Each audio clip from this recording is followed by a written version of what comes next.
জয়গুরু, জয়গুরু, জয়গুরু। আজকের বিষয় বাসুদেব সর্বম। বাসুদেব সর্বম, ভগবানকে স্বরূপের মধ্যে দর্শন নিতে হয়। যেমন গোপীরা যেদিকে দৃষ্টি দিতেন সেদিকেই ভগবানকে দর্শন করিতেন। ভগবানের দর্শন করিতে করিতে তাদের চোখের মণিতে ভগবান শ্রীকৃষ্ণের স্থির স্থায়ী চিত্র হয়ে গিয়েছিল।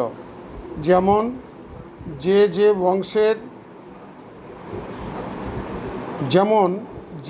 রঙের যে চশমা চোখে দিলে সে সেই রং দেখতে পায়, তদ্রূপ ভক্ত যখন সব কিছুর মধ্যে ভগবান শ্রীকৃষ্ণকে দেখেন তখন তার দৃষ্টিও ভগবানময় হয়ে যায়।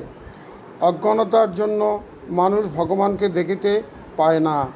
যখন মানুষের আসক্তি ত্যাগ হয়, এই আসক্তি ত্যাগও একটা সাধনা। সব কিছুর মধ্যেই ভগবানকে দর্শন করাও একটি সাধনা।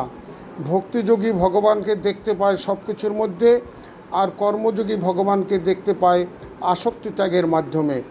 যত সময় পর্যন্ত অন্তরে আসক্তি থাকে, রাগ দেশ থাকে, তত সময় সে সকল বস্তুকে বস্তু বলেই মনে করে। যখন অন্তরে সমভাব আসে তখন তার কাছে বাসুদেব সর্বম দেখিতে পায়। জয় রাধে, জয় রাধে, জয় রাধে।